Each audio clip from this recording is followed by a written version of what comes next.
dear, curious mind. Tonight, imagine a desert night so still you can hear the sand shifting against stone walls, and the stars above seem to hold their breath. Oil lamps sputter in narrow doorways, their smoke curling upward like whispers no one dares voice aloud. The air smells faintly of roasted barley bread, of dung fires smouldering far outside the city, and of incense thick as a curtain over the temples.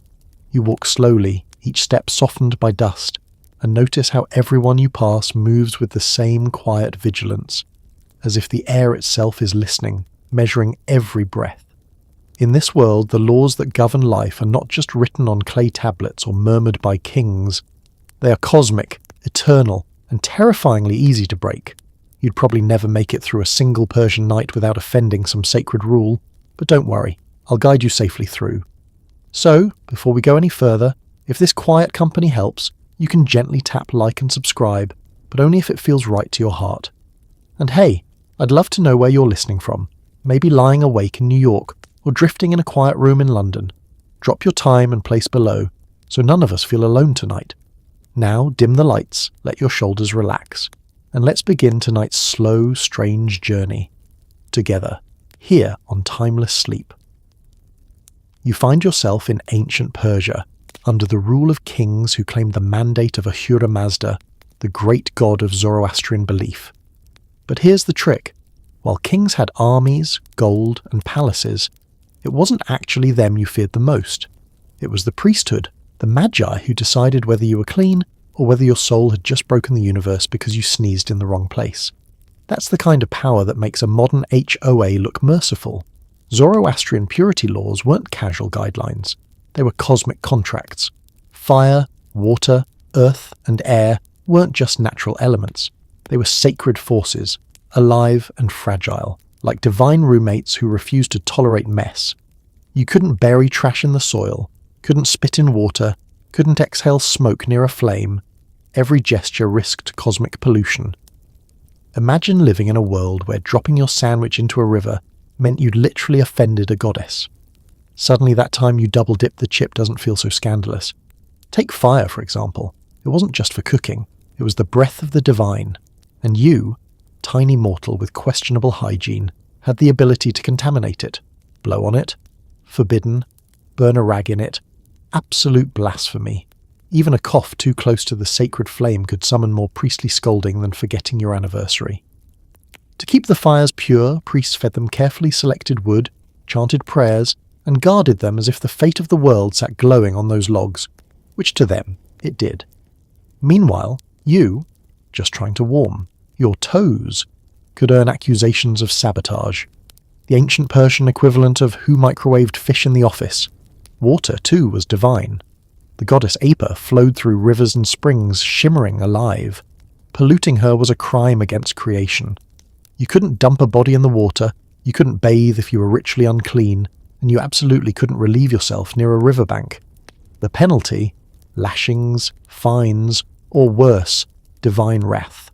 Next time you see someone casually tossing a soda can into a stream, just imagine a Persian priest bursting out of the reeds with a scroll and a whip. Earth had its own rules. You couldn't bury corpses directly in the soil. The dead carried NASA, a pollution that seeped into everything it touched. Place a body underground, and you weren't just disrespecting nature, you were corrupting the earth itself. Instead, Persians turned to those stark stone towers, the towers of silence, where vultures stripped bones clean. The bones could then be placed into ossuaries, safely out of reach of soil and fire. It's efficient, yes, but it does mean your final resting place depended heavily on whether local vultures were feeling peckish that day. Air was equally sensitive. To pollute it was to wound creation. Smoke from a burning body? Forbidden? Stale breath blown onto sacred flames? Criminal, and heaven forbid you sneeze mid-prayer. A sneeze wasn't just a sneeze, it was a violation, an airborne scandal. Picture it. Solemn ritual, chanting priests, sacred silence, and then someone erupts with a sneeze loud enough to startle pigeons. Cue the awkward shuffle of sandals, the sideways glares, and the silent thought of everyone present. Well, there goes the universe. Daily life was suffused with these rules.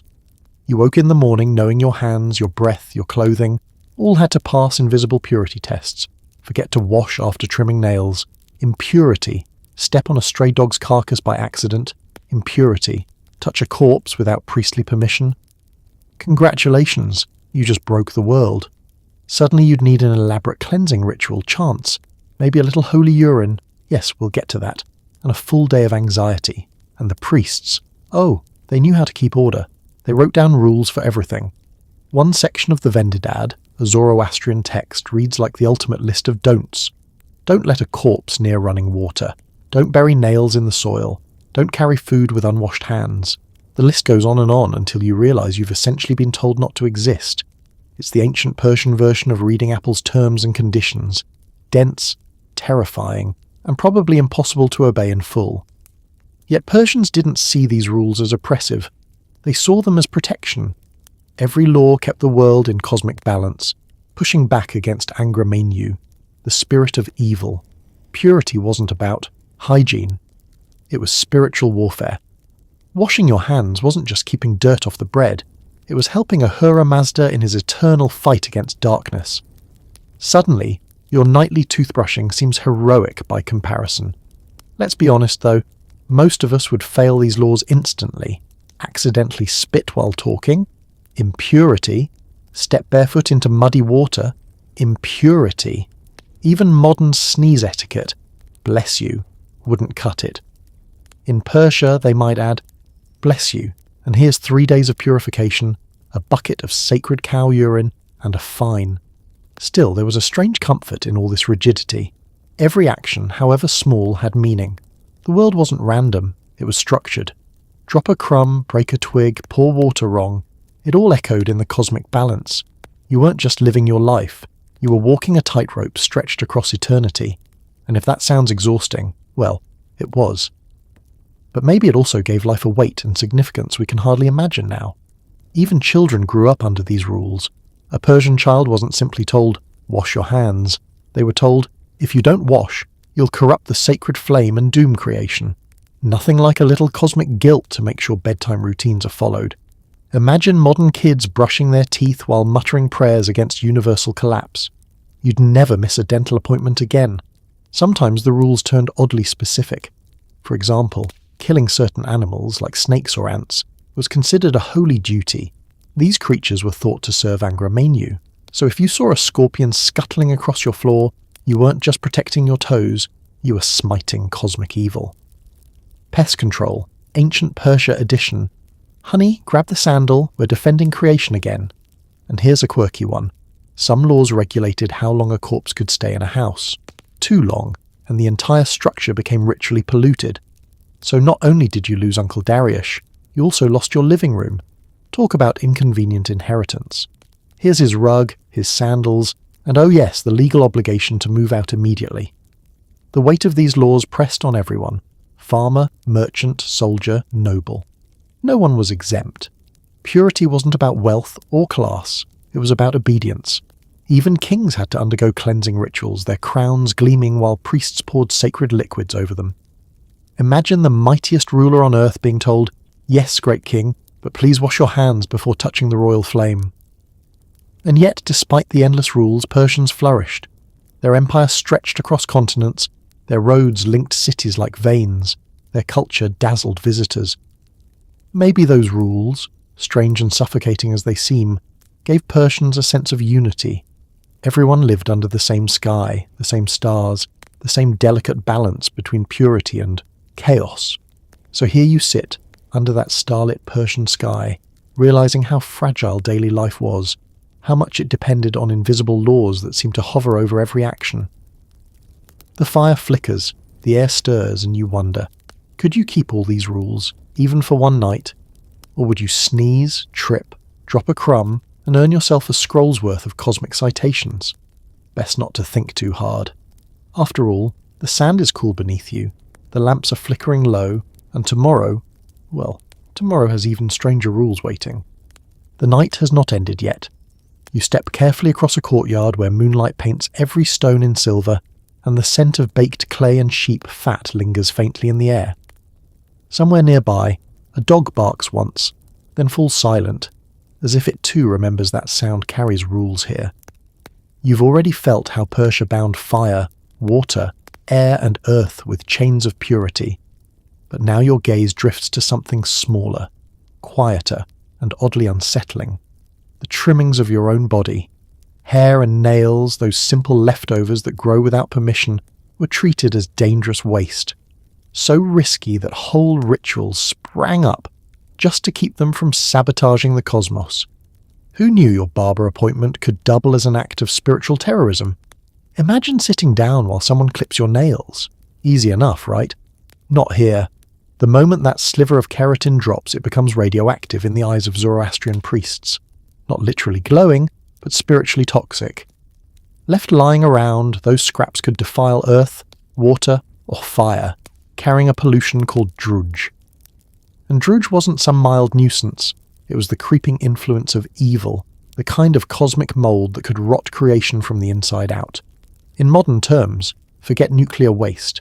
Your fingernail clippings were the real environmental hazard.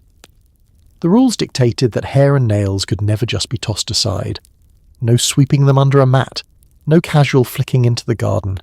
You had to treat them like precious contraband. First they were washed in a sacred liquid, sometimes plain water, but often for added oomph. In Gomez, bull's urine consecrated at the temple. Yes, you heard right. The priest didn't just bless the liquid, they elevated it to divine detergent. Somewhere, a cow was standing proud, unaware that its bathroom habits were saving the universe one nail clipping at a time. Once washed, the trimmings were placed on a clay shard.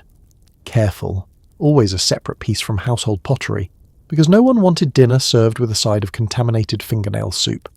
These shards were then taken far from sacred fires and stored in special pits, or burned in a controlled way, ensuring the pollution couldn't leap onto flames, soil, or streams. It's the kind of disposal method that makes modern recycling look lazy. Imagine a whole family carefully filing their nails into jars and trekking out to some designated dump zone. "Honey, where are you going?" "Oh, just off to save the world with my toenails." Why so much fuss? Because Persians believed that cut hair and nails retained a spark of life. They were not inert objects, but parts of you, vulnerable, unprotected, and easily hijacked by evil forces. If demons or malevolent spirits got their hands on your clippings, they could use them to harm you. Suddenly, the strange medieval fear of witches stealing hair for spells feels less odd. Persians were already worried about their follicles going rogue centuries earlier. Some texts even hint that rodents or insects feeding on those scraps could transmit impurity back into the world. Picture a mouse proudly dragging off your nail to its nest while, cosmically, the magi start ringing alarm bells. That rodent wasn't just chewing keratin, it was munching on the very stability of creation. In a way, this makes every barbershop floor in Persia the equivalent of a high-security site. One wrong broom sweep, and suddenly you're an accomplice to chaos. And don't think hair escaped scrutiny. Beards, in particular, carried status and purity. A man's beard was his honour, his strength, practically his resume. Shaving it off recklessly wasn't just bad fashion, it was spiritual negligence. Trimmed hair had to be treated with the same care as nails. Wash it, isolate it, destroy it correctly. Toss it into the wrong fire? You might as well invite Angramenu to dinner, and he wasn't exactly the guest you wanted sitting next to the lamb stew. There was even a rule about timing. Certain days were considered better for trimming hair and nails, aligning the act with cosmic rhythms. Snip them on the wrong day, and you weren't just grooming, you were declaring spiritual bankruptcy. Imagine your barber keeping a lunar calendar next to his scissors, muttering, "Sorry, can't cut today, it'll doom us all." How about Thursday? Women too were bound by these rituals. Cutting hair wasn't about vanity alone, it carried weight. Strands couldn't just drift into the wind, they had to be contained, respected, neutralized. The idea that something as ordinary as a fallen lock could tip cosmic balance is both absurd and strangely poetic. Every fragment of your body mattered. Nothing could be dismissed as trivial. It's easy to laugh now. Who would panic over toenails? But think about it. Even today, some people feel oddly protective of their clippings or shed hair, uncomfortable with leaving them behind. There's something instinctively eerie about pieces of ourselves separated from our bodies. The Persians simply amplified that instinct into a full-blown spiritual system. What you treat as harmless dust they saw as a Trojan horse for evil. Imagine the domestic scenes this created. A mother sweeping the floor, gathering hair, and carefully setting it aside for ritual disposal. A child scolded for tossing nail clippings out the window. Do you want the demons to eat them, young man? A husband nervously checking whether yesterday's shave scraps were still stored in the correct pot. The anxiety was real, but so was the unity. Everyone shared the burden of keeping the world safe from their own leftovers. The Magi, of course, were the referees of all this. They supervised disposal, muttered incantations, and made sure no one slipped up. And yes, there were penalties for negligence. Mishandle your trimmings, and you weren't just sloppy. You were legally liable for cosmic sabotage. Some sources mention fines, lashes, or long purification rites. Imagine explaining that in court. Your Honour, I swear I burned my toenails properly. My neighbour's just lying because my goat ate his figs. But beneath the absurdity lies a strange kind of environmentalism. Persian saw the world as delicate, interconnected. Even waste was alive, influential, dangerous if neglected. It's not so different from modern anxieties about microplastics or chemical runoff. The details have changed, plastic straws instead of fingernails, but the fear of polluting something sacred endures. Picture yourself in that moonlit courtyard again, holding a clay shard with 3 little nail clippings resting like treasure on its surface. You carry it carefully, whispering prayers, walking to the designated disposal place. It feels ridiculous and yet profound. You're reminded that nothing about you, however small, is meaningless. Even the scraps deserve attention. And while you balance that shard, a thought strikes you. Maybe the Persians weren't entirely wrong. Maybe the tiny things do matter. Maybe the fragments we leave behind, words, gestures, objects, carry weight beyond what we see. Theirs was a world where even a single hair could offend the gods. Ours is a world where even a single careless word can spark storms online. Different dangers, same unease. Still you sigh, relieved that your modern trashcan doesn't come with a priestly supervisor. The shard slips into the pit. The clippings vanish into the darkness, and you realize how much of ancient Persian life was choreographed not by kings or generals, but by the tiniest fragments of the human body. Tomorrow, of course, brings new rituals, new anxieties, but tonight you've survived one of the strangest rules of all, guarding the universe against the apocalypse of your own fingernails. The courtyard grows darker as a cloud passes across the moon, and you find yourself thinking less about trimmed nails and more about the question that lurks at the edge of every society. What happens when someone dies? In ancient Persia, the answer was chilling, strange, and bound by rules that would make most modern morticians throw up their hands. Death was not only the end of a life, it was the arrival of a pollutant so dangerous that it could unravel the fabric of the cosmos if mishandled. The body of the deceased was called NASA, not the space agency, though it would have been a wild coincidence, but a word meaning death impurity, a creeping contamination that seeped into everything it touched. The Persians treated a corpse as if it were a ticking bomb. You could not bury it because putting it in the soil meant corrupting the earth goddess. You could not burn it because releasing its smoke would pollute the sacred fire in the air. You could not throw it into water unless you fancied poisoning the goddess Apa herself. Basically, the dead body was a cosmic outlaw, unwanted by earth, air, water, and fire. Imagine dying and discovering that the very elements of the universe had declared you persona non grata. So what did Persians do? They turned to a practice that still shocks people today: exposure of the dead on high stone platforms later called towers of silence. The corpse was laid out under the sky, where vultures descended with grim efficiency, stripping the flesh within hours. The bones, bleached by sun and wind, were later gathered and placed into ossuaries or pits at the centre of the tower. No names marked the spot, no epitaphs carved. The body was returned to nature, disassembled by wings and beaks, leaving behind only pale fragments. To modern ears it sounds harsh, but to Persians it was a mercy. The vultures were seen as agents of purification, birds willing to carry away the corruption so the living could remain safe. Imagine your neighbours nodding approvingly at the sight of vultures swirling overhead. Ah, yes, Uncle Rostam is being purified nicely. Good weather for decomposition. It was the ultimate recycling program, albeit one with talons and beady eyes. But the rules went deeper. From the moment a person died, the danger of NASA began to spread. Anyone who touched the corpse became contaminated. Even the house itself was at risk if the body remained too long inside. That meant the deceased had to be removed quickly, sometimes within hours, carried by trained corpse bearers who had almost a professional immunity to impurity. These men lived on the edge of society, respected yet feared, like a mix between undertakers and hazardous material specialists. You wouldn't invite them to dinner, but you'd be very glad they showed up when needed. The rituals of removal were meticulous. The body could not be dragged or dropped. It had to be lifted carefully with cloth bands to avoid direct contact. If a corpse bearer slipped and brushed a hand against the skin, they'd be lined up for purification with bull's urine and chants. Imagine the stress, carrying a body on uneven desert paths, knowing one misstep could doom your weekend plans with hours of ritual scrubbing. Suddenly your last moving day shift feels less exhausting. Even animals had rules. Dogs, sacred creatures in Persia, were often brought to see the corpse, part of a rite called sagdid, literally dog's gaze. The belief was that the dog's vision could drive away evil spirits lingering near the body. Picture it: solemn priests, grieving family, and in trots a bewildered dog, tail wagging, sniffing at the air. To Persians, this wasn't comic relief. It was serious defence. To us, it looks a bit like calling in Scooby-Doo to handle a ghost infestation. Once placed on the tower, the body became property of the vultures. Families did not linger, weeping. There were no graves to tend, no tombstones to polish. Death was swift, practical, unsentimental. Some scholars think this gave Persians a curious resilience toward mortality. When the body was gone so quickly, memory and spirit mattered more than flesh.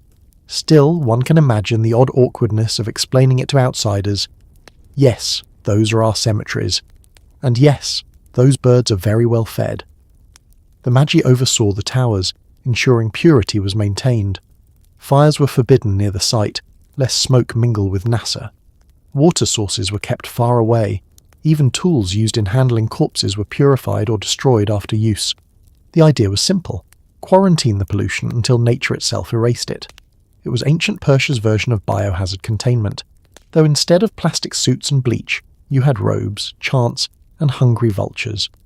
But for all its starkness, the system was also oddly egalitarian. Rich or poor, king or servant, all were exposed in the same way. No golden tombs, no pyramids, no lavish burials. The Tower of Silence made everyone equal in death, served by the same birds, dissolved under the same sun. There's a strange democracy in imagining the great king's bones lying beside those of a farmer, both indistinguishable after the vultures have done their work. You could say Persia had the most efficient equal opportunity funeral service in history. Of course, not everyone liked the rules. Greek historians often mocked Persian customs, calling them barbaric or grotesque. But Greeks also burned their dead on pyres, filling the sky with smoke, so perhaps they were just jealous that Persians had outsourced cleanup to the local wildlife. In truth, Persia's system was deeply consistent with their beliefs. Nothing impure should touch the sacred elements. Better to let the birds carry it away than to pollute earth or fire. The living bore responsibilities too. If you were present at a death, you had duties: to alert priests, to help with removal, to undergo purification if necessary. Failing to report a death could earn severe penalties. It wasn't just negligence, it was treason against creation itself. Imagine your neighbour accusing you in court. He didn't tell us about Aunt Parisa's death until morning. The evil spirits had all night to party. Purification afterward could be elaborate. Anyone who touched the corpse had to undergo multiple washings, often alternating with consecrated urine and water, each stage accompanied by prayers. Clothes were scrubbed or destroyed. The ritual could last hours, leaving you exhausted and fragrant in ways no perfume could cover. Think of it as the worst spa day ever. Instead of cucumber water, you get cow urine and chanting.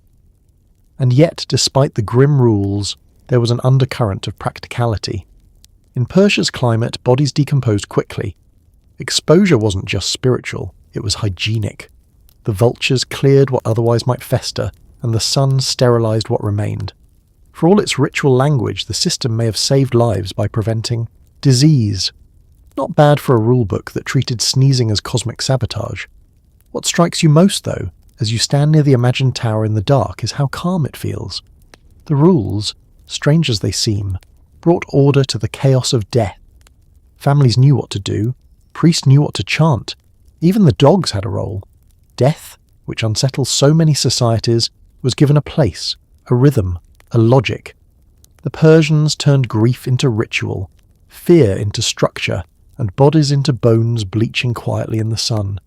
You glance upward, where in your mind's eye a vulture wheels silently across the stars, and you wonder how it would feel to live knowing that this was your fate. To be lifted, carried, stripped clean by wings, reduced to fragments no one would mark with your name. It is humbling, perhaps even soothing, in its stark honesty. No monuments, no clutter, just dissolution. And maybe, as you settle into the night, you realize the Persians weren't just being harsh. They were reminding themselves that everything returns to the cycle. Everything dissolves. Everything leaves traces that must be carefully tended lest the world itself unravel. In their eyes, even in death, you still bore responsibilities to leave as cleanly as possible, without burdening earth, fire, air, or water. It's a sobering thought, softened only by the realization that, for tonight at least, you're alive, breathing desert air, watching oil lamps gutter in the wind. Tomorrow will bring new rules to follow, stranger still. But for now, the silence of the tower presses like a lullaby against your ears, and you feel the heavy order of the cosmos settle around you. The sky above Persia lightens as dawn creeps toward the horizon, but your thoughts linger not on the stars, nor the vultures still circling far above the towers of silence. Instead, they drift towards something you never expected to admire, a jar filled with cow urine. Yes, really. Welcome to one of the most peculiar and essential rules of ancient Persian life, the divine cleanser known as Gomez. To the Magi, priests of Zoroastrianism, this liquid wasn't waste. It was salvation in a jug, the holy detergent that scrubbed away the worst impurities. Imagine Clorox, but blessed by priests and poured over you with solemn chants. You've already learned how terrifying impurity Nasa was in Persia. A corpse could defile the living, the ground, the air, even the house it lay in. Touching one meant you became contaminated. Failing to cleanse yourself didn't just mark you as dirty. It made you a cosmic criminal, someone who had sided with Angra Mainyu, the eternal enemy. And the cure, strange as it sounds, often came bubbling fresh from the nearest bull. Picture it. A temple courtyard, priests in white robes, their sleeves carefully tied so no fabric accidentally brushed an unclean surface. In a clay pot nearby rests the prized substance. Urine from a healthy, consecrated bull. It wasn't. Collected casually. The animal itself was chosen with care, treated as sacred, and watched as carefully as an Olympic athlete before competition. The liquid it produced was considered infused with purifying strength, a substance capable of dissolving spiritual filth the way lye dissolves grease. You might wrinkle your nose at the thought, but in Persia, this was divine chemistry. If you touched a corpse, stepped into the wrong place, or violated a ritual law, the Magi didn't ask you to wash thoroughly with soap. Instead, they led you to purification that often included alternating rinses of water and Gomez. First the urine, then the water, then the urine again. It was a cosmic rinse cycle, with chanting instead of spin mode. Imagine kneeling there, priests solemnly reciting hymns while someone splashed bull's urine over your hands and hair. Try not to laugh, because if you did, they'd probably add a few extra rounds just to be sure. The process wasn't quick either. Some purifications lasted an entire day, broken into intervals of chanting, scrubbing, rinsing, and prayers. By the end, you might not feel spiritually elevated, but you certainly smelled unforgettable. In fact, one could argue this was Persia's unspoken rule. Nobody left a purification unnoticed. If you walked into a room afterward, everyone knew you'd been cosmically laundered. You were safe, yes, but also not welcome at dinner until the air cleared. Why urine, though? To Persians, it wasn't random. They saw the bull as a creature of strength, connected to purity and vitality. Its fluids carried that same strength, distilled into liquid form. What modern science calls ammonia, they called holiness, and they weren't entirely wrong. Urine has disinfectant properties. It kills bacteria, cleans wounds, and neutralizes certain toxins. So beneath the ritual, there was an odd kind of practicality. They believed they were purifying the soul, but they were also scrubbing away germs, a double victory. Still, imagine the awkwardness. You're invited to dinner, and someone leans over, lovely robe, new, and say, "How did that corpse cleansing go yesterday?" Or worse, the cow chosen for purification was less than cooperative. Priests had to collect Gomez carefully, without polluting it, without spilling, ensuring it stayed ritually pure. The logistics alone sound like a comedy sketch. 3 solemn priests chasing a bull with a clay jar, one muttering hymns while the others try not to trip in the dust. Children too were introduced to the concept early. They were taught that impurity was a real, lurking danger, and that Gomez was their shield. A scraped knee, not just a wound, possibly a channel for evil. Time for a dab of sacred cow juice. One can only imagine the parental warnings. Wash your hands and don't forget your Gomez, or the demons will crawl under your fingernails. Forget superhero band-aids. This was ancient Persia's version of child-proofing the universe. Some texts describe elaborate rituals where the unclean person had to drink diluted urine as part of purification. Yes, drink it. Let that sink in. Suddenly, your worst childhood medicine doesn't seem so bad. The belief was that cleansing had to happen inside and out. Purity wasn't a surface wash, it was a full-body renovation. To be fair, in a desert climate with limited resources, people probably developed a taste, or at least a grim tolerance, for anything the priests declared holy. The rules didn't stop at corpses either. Anyone who broke food laws, mishandled sacred fire, or ignored purity taboos could find themselves facing the Gomez treatment. It was equal opportunity humiliation. Kings, nobles, farmers, children. No one was too mighty or too small to be rinsed with divine detergent. In some ways, this reinforced the idea that all Persians stood equal before Ahura Mazda, not in wealth or status, but in the shared indignity of purification. Nothing unites a people quite like knowing even the king smells faintly of cowshed after certain ceremonies. Of course, the Greeks, ever ready to mock their rivals, wrote about this practice with scandalized laughter. To them, Persians were strange barbarians obsessed with filth. But Persians would have turned the critique around. What could be filthier than polluting fire with smoke from a cremation, as the Greeks did? Or burying corpses in soil, poisoning the earth goddess? From the Persian perspective, their strange rules weren't gross. They were the only rational way to keep the universe intact. And perhaps that smug sense of being cosmically correct helped them ignore the giggles of their Mediterranean critics. There's a story told in whispers of travellers who came to Persia and, upon learning of these rituals, swore to keep their shoes on tightly. After all, what if you stepped in something unclean? Next thing you know, you'd be kneeling while priests poured sacred urine over your head. Better to keep your sandals laced and your footprints cautious. For Persians, though, this wasn't absurd, it was devotion. Every splash, every chant, every rinse was part of the eternal fight against chaos. You might wonder how people tolerated the indignity.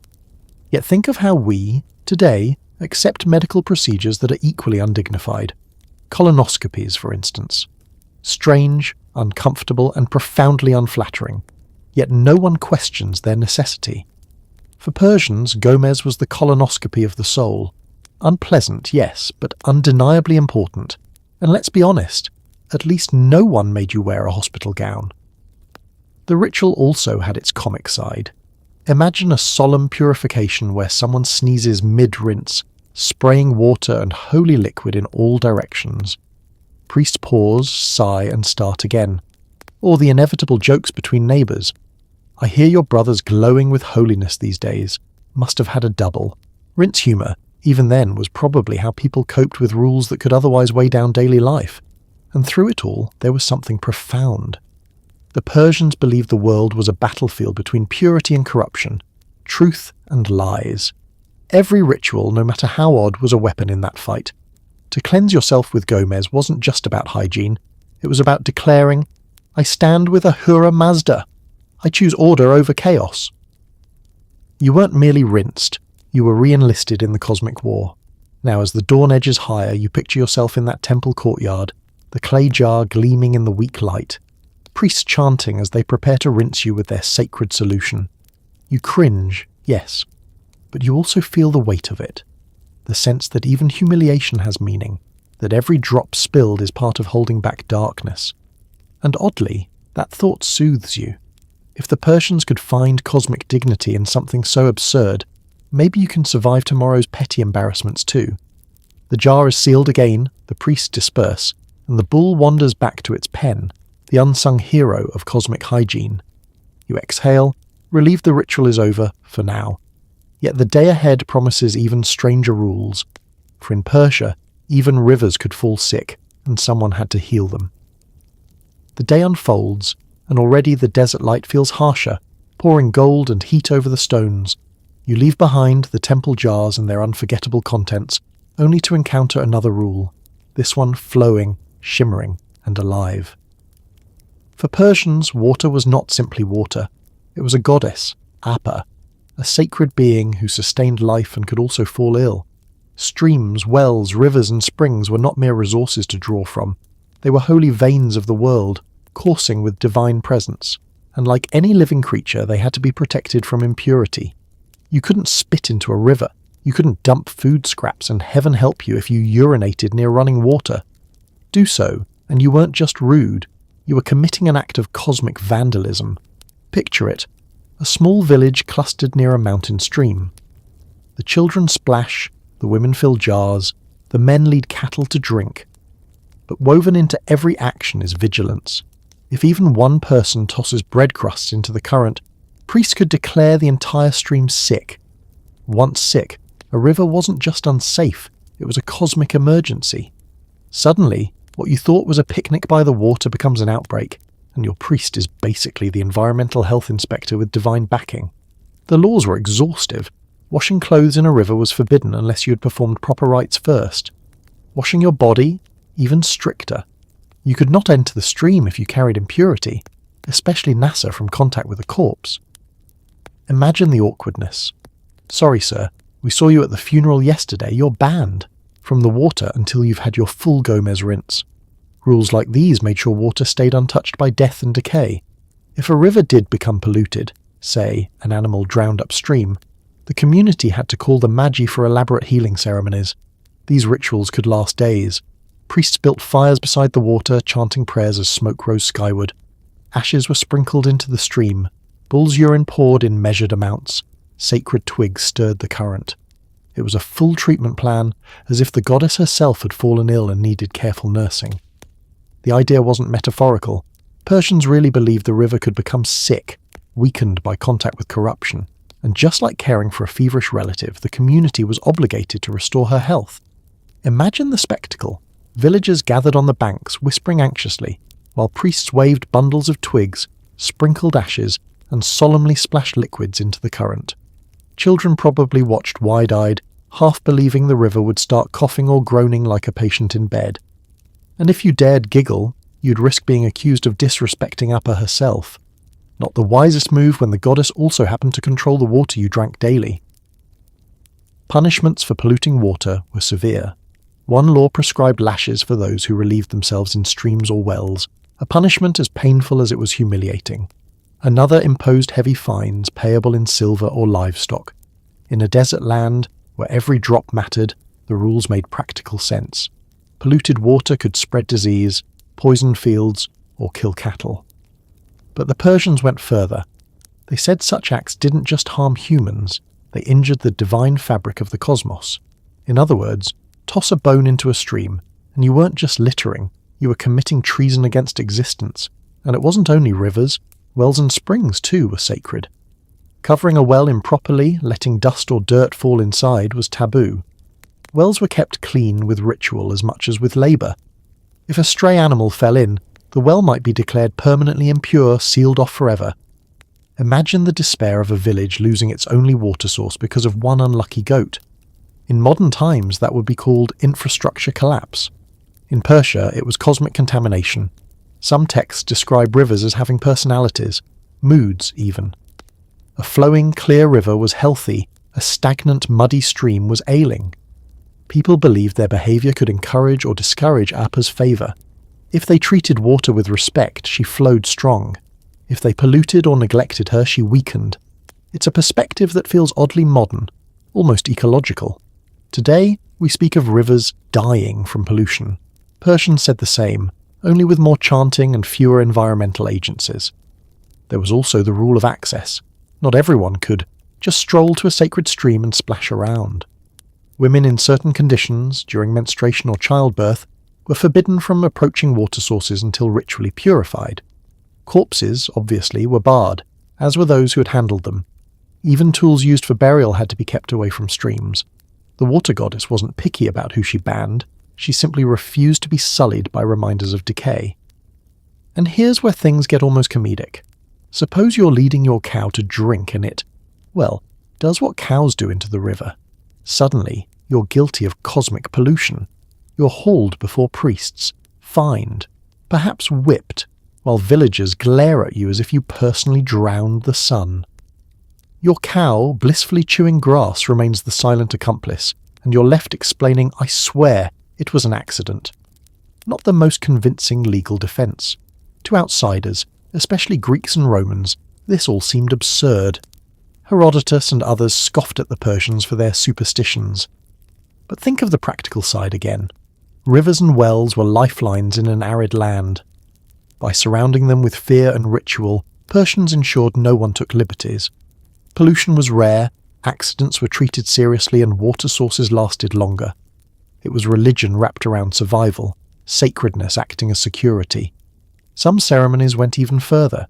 In one rite, priests lit fires on either side of a stream, then drove cattle between them, symbolically purifying the water by passing life through fire.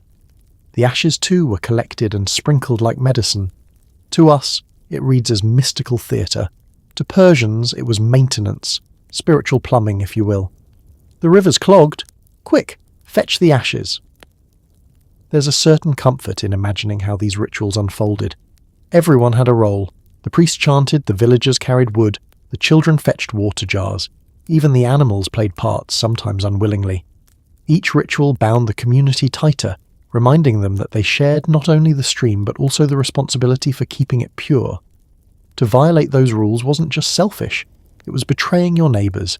And maybe, as you stand by that imagined Persian river under the rising sun, you realise how clever the system was. By personifying water as a goddess, they made every drop precious. You didn't casually waste Appa, because she was alive, watching, and capable of punishing. You didn't shrug at pollution, because it was sacrilege.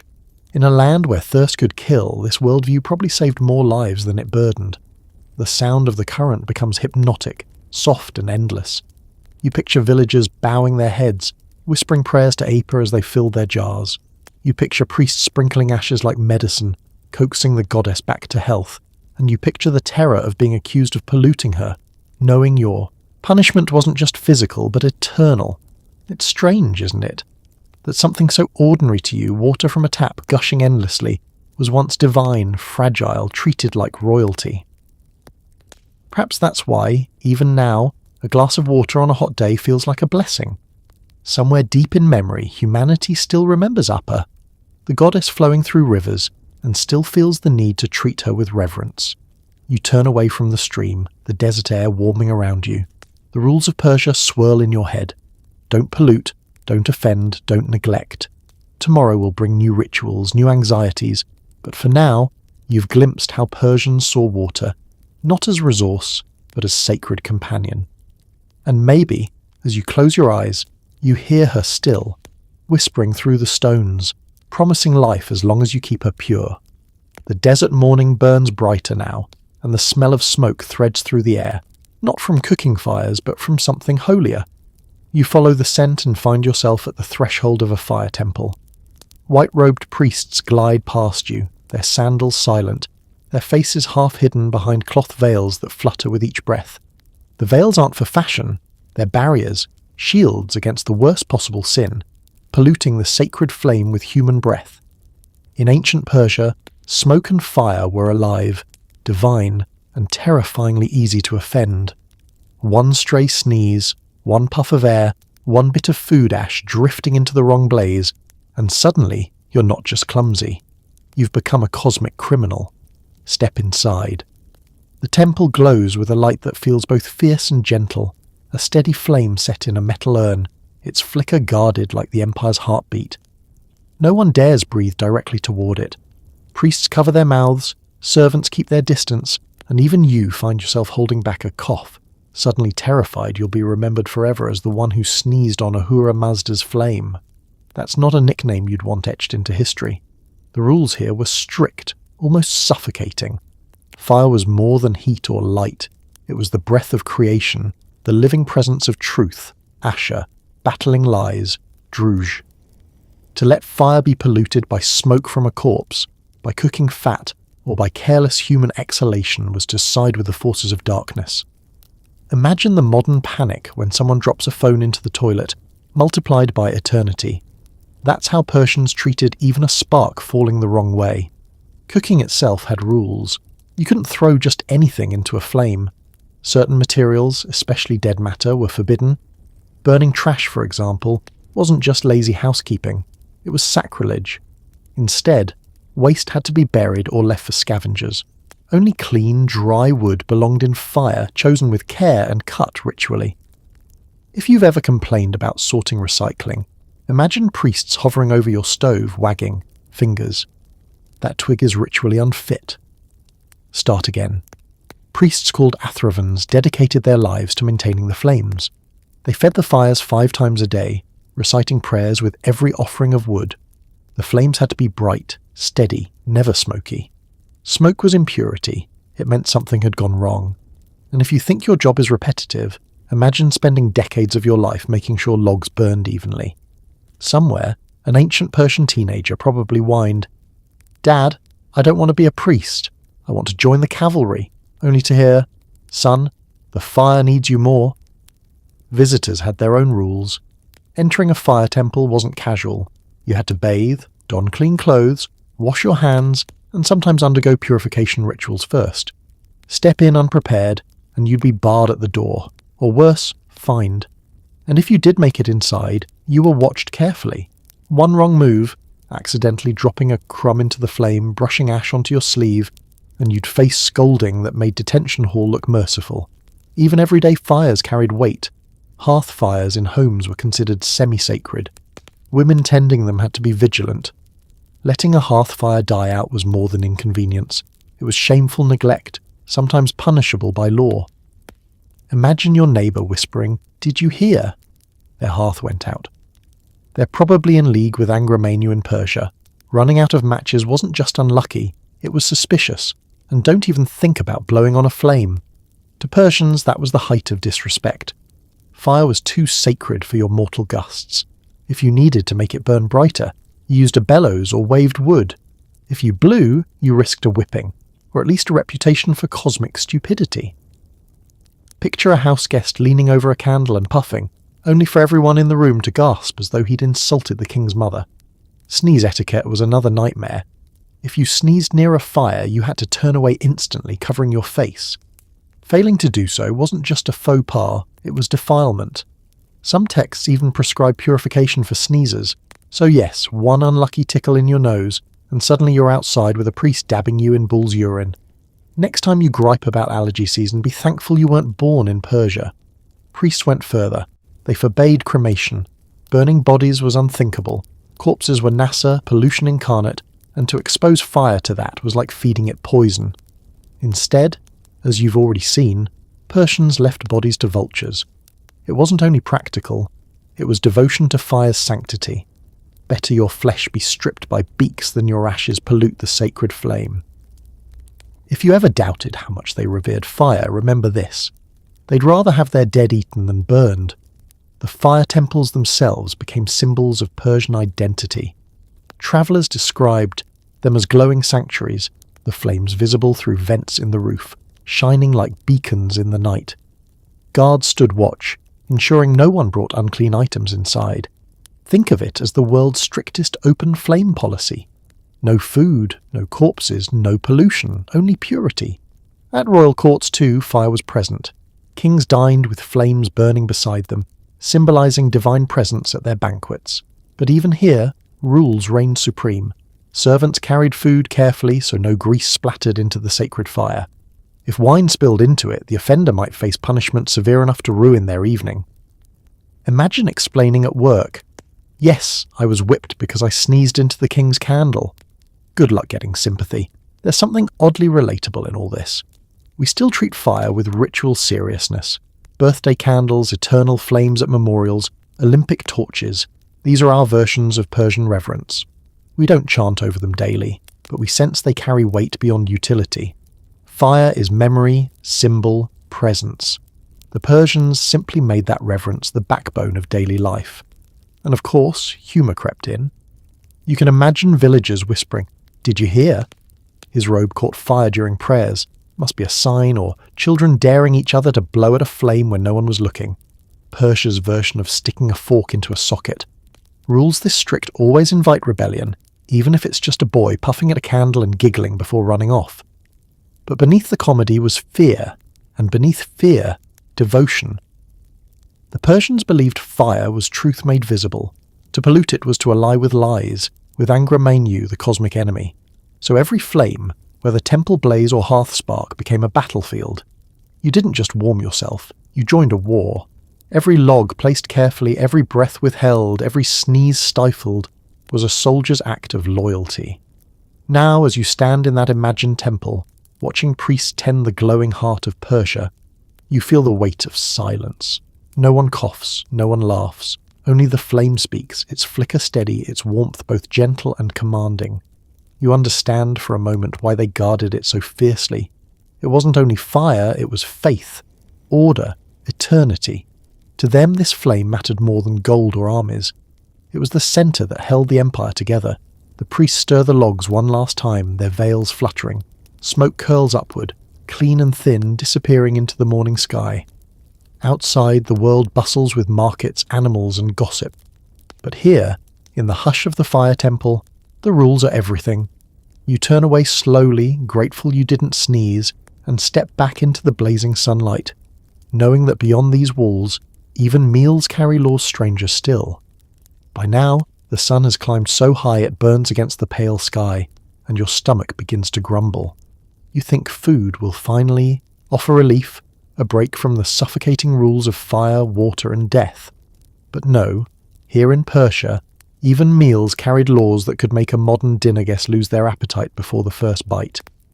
Eating wasn't simply chewing, it was a ritual act, a moment where the sacred balance of purity, order, and chaos was tested again. Breadcrumbs weren't crumbs, they were cosmic evidence. A dirty hand wasn't just rude, it was practically treason. If you ever thought "don't talk with your mouth full" was strict, wait until you hear how Persians approached lunch. Imagine the spread. Flatbreads, bowls of lentils, goat stew simmering in a clay pot, wine watered down with herbs. It looks welcoming, hearty, almost ordinary. But before you touch anything, rules begin to unfold like a checklist scrawled across the table. First, your hands. They must be washed thoroughly, not once, but in a ritual rhythm. A bowl of water is brought to you, sometimes infused with ash or herbs, to strip away impurity. Forget this step, and you risk contaminating the entire meal. Suddenly, that impatient grab for a piece of bread becomes cosmic sabotage. Your companions would stare as if you'd dropped a live snake into the stew.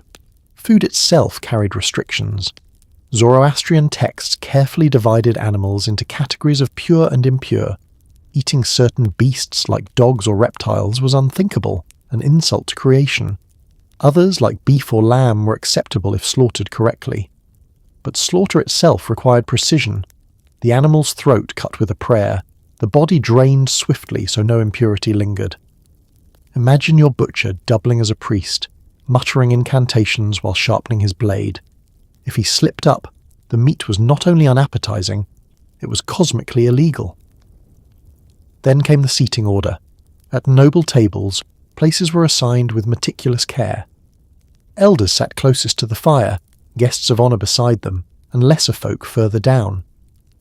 To sit in the wrong place wasn't simply awkward, it was a violation of harmony. Picture an ambitious guest plopping into the elder's spot. The room freezes, spoon suspended.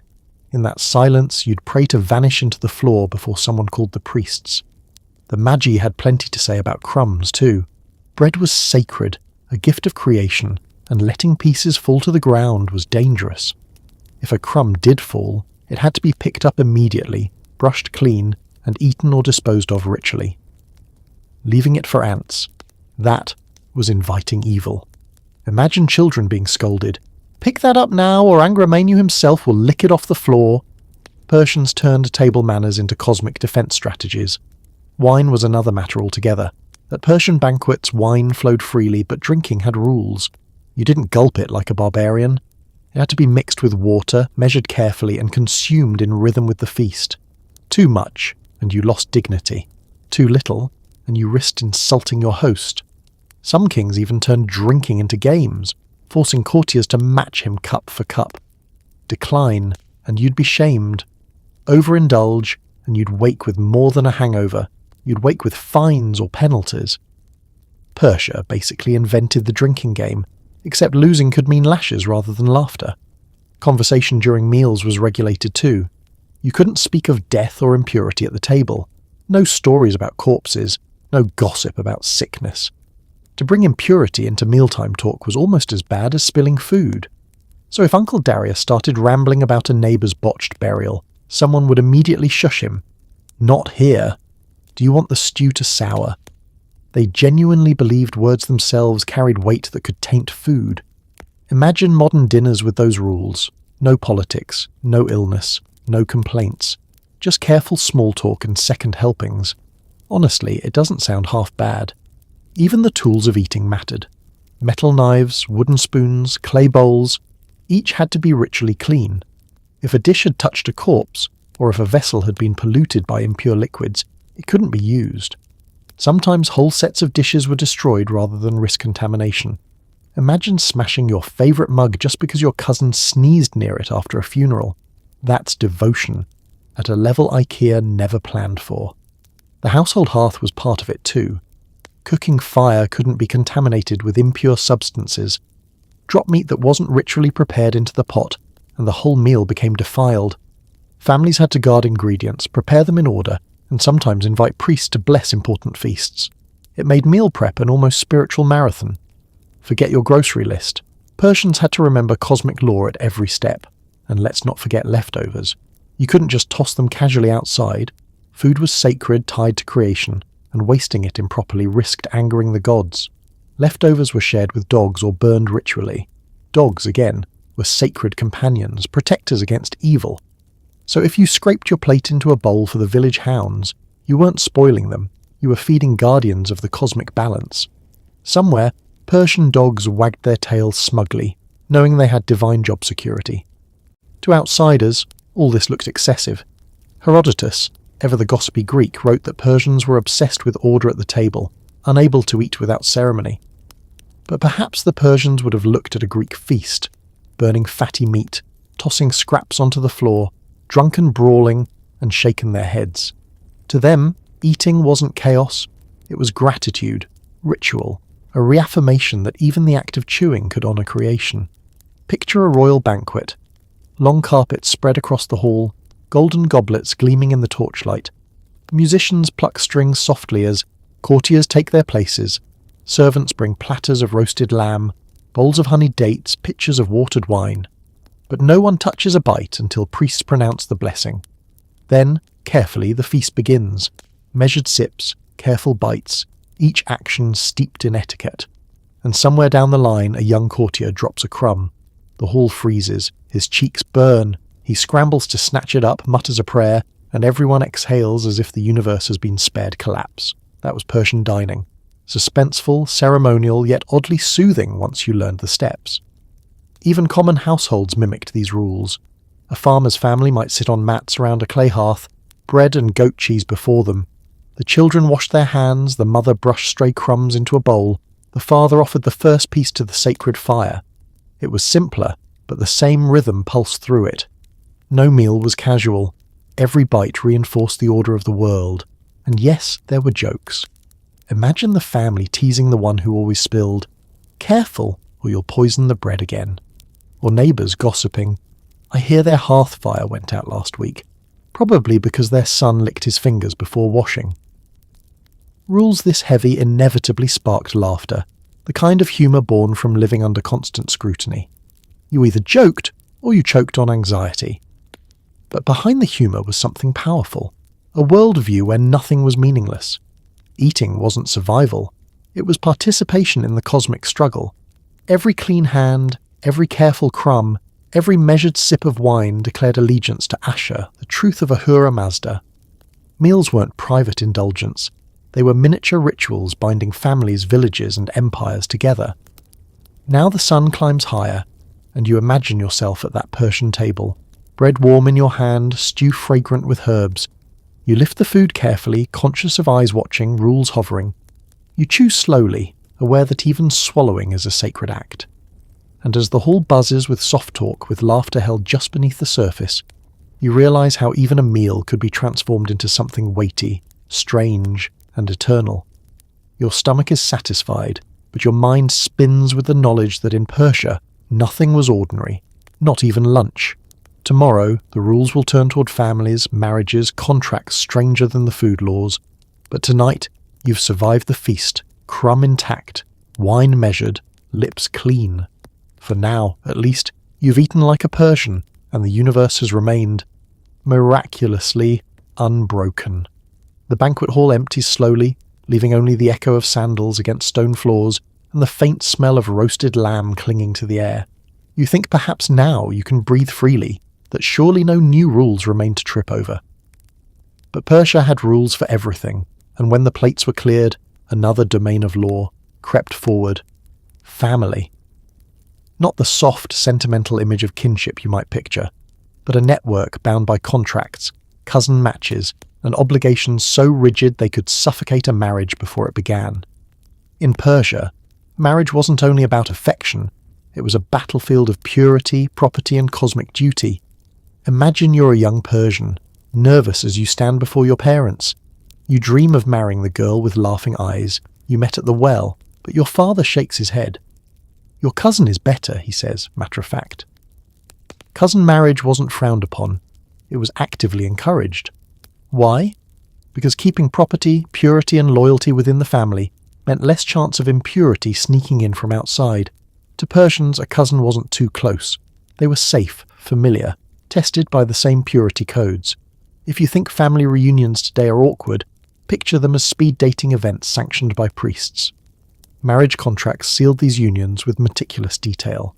Clay tablets or parchment recorded everything: the bride's dowry, the husband's duties, even clauses about divorce or infidelity. One line might read, "If the husband fails to provide bread, clothing, and shelter, he forfeits property to the wife." Another might specify, "If the wife neglects ritual duties, the marriage may be dissolved." Romantic? Hardly. But to Persians, love wasn't the priority, order was. A marriage wasn't about butterflies in the stomach. It was about making sure crumbs didn't fall, fires didn't go out, and property stayed in the right hands. The contracts were binding, monitored by priests. If either spouse violated the terms, purification rituals and penalties followed. Imagine storming out of an argument, only to be dragged back by the Magi holding a clay tablet. According to Clause 7, you still owe her 2 goats and a new robe. Divorce wasn't impossible, but it carried stigma and consequences. Families preferred to bend couples back into shape with ritual obligations rather than allow disorder. Better to live with a difficult spouse than risk cosmic imbalance. Even the ceremonies themselves had rules that made Western weddings look like chaos by comparison. Forget the white dress and bouquet toss. A Persian marriage involved offerings to fire, prayers to Ahura Mazda, and the sealing of vows in front of the community. Witnesses weren't there to admire the bride's jewellery. They were there to enforce the contract, ensuring no one later claimed ignorance. It was less happily ever after and more signed, sealed, delivered. Women weren't passive in this system, though their freedoms were tightly circumscribed. A woman's dowry was protected by law, and she could inherit property. If widowed, she often had rights to remarry or manage her household independently. Yet the rules boxed her in. She had to choose partners approved by family and priests, often within the same kin group. Cousin marriage may have ensured property consolidation, but it also made family trees resemble tightly wound knots. A Greek traveller might look at a Persian genealogy and mutter, "I need a map, not a family tree." Then came the more unsettling practices hinted at in some texts, marriages that blurred boundaries of kinship even further. Certain Zoroastrian sources praise Zwidoda, a form of next-of-kin marriage that could even include siblings. Scholars debate how common it truly was, but to Persians the idea wasn't taboo. It was considered the height of purity, keeping sacred bloodlines intact. Outsiders recoiled, calling Persians monstrous. But Persians saw it differently. Why risk impurity by marrying strangers when your own family already lived under the strictest purity codes? To them, it was cosmic logic. To us, it's a family dinner turned into a marriage market with far too few branches. The rules also touched inheritance. If a man died without heirs, his relatives might assign a wife to a brother or cousin, ensuring property didn't escape the family line. A widow could find herself remarried not by choice, but by legal necessity. Her body, her labour, her womb, these were folded into the machinery of the order. No room for romance here. It was realpolitik played out at the household hearth. Picture the daily life of such couples. A husband careful to fulfill his contractual obligations, bread, clothing and shelter. A wife equally careful to avoid impurity, to guard the hearth fire, to dispose of hair and nails correctly. Love may or may not bloom, but rules bloomed everywhere, shaping gestures as small as pouring wine or as large as raising children. Every quarrel echoed against cosmic law. Every reconciliation was as much about Ahura Mazda as about affection. Humour, of course, still found its way in. Imagine families teasing each other at feasts. Careful, don't argue with your wife, or she'll report you to the Magi. Or children rolling their eyes at the endless cousin marriage lectures. Yes, father, we know. Our cousins are lovely. So are the neighbours' goats, but that doesn't mean we marry them. Even under rigid law, people found space for jokes, because otherwise the suffocating rules would choke all joy from family life. And yet, it worked.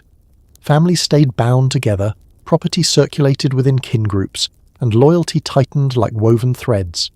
In a vast empire spanning mountains, deserts and seas, family contracts anchored Persians to something stable.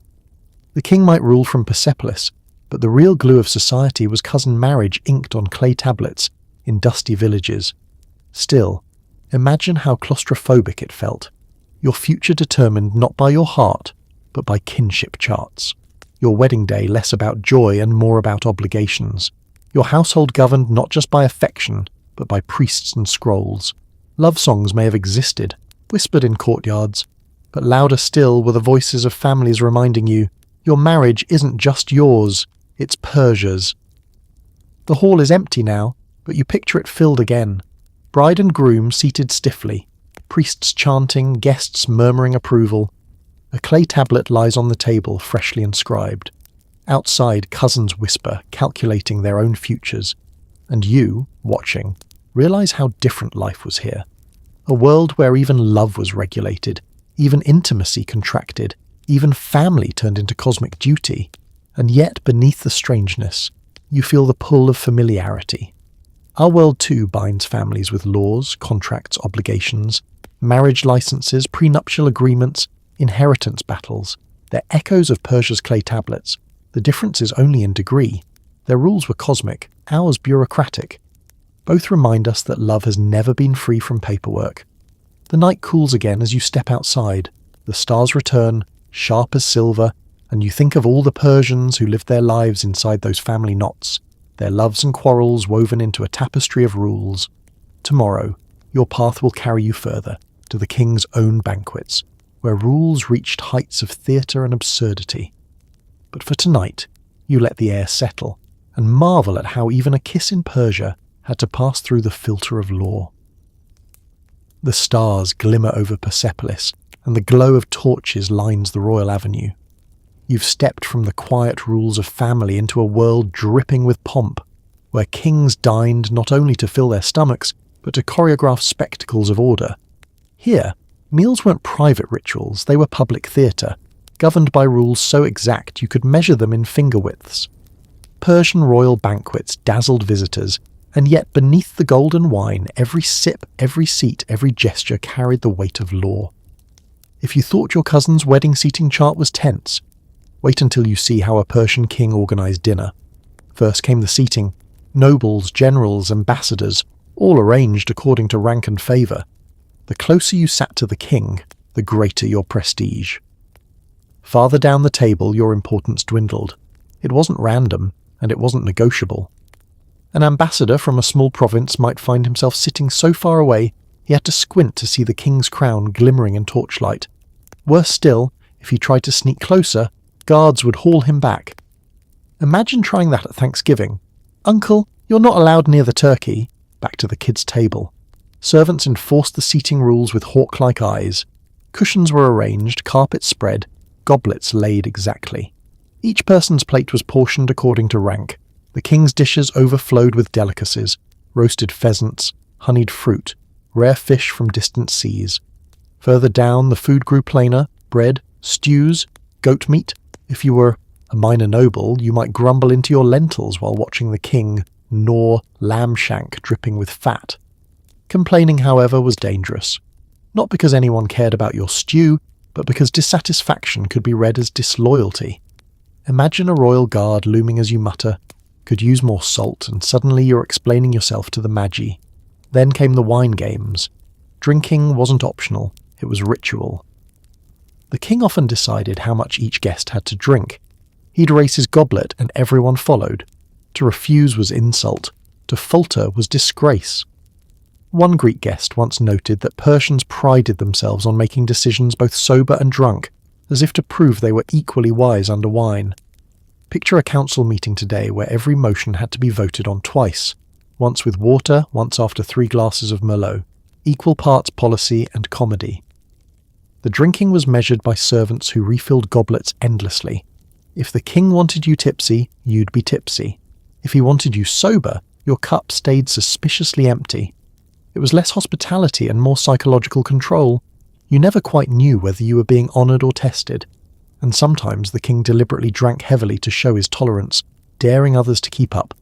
Fall asleep at the table, and you might wake up with more than a hangover.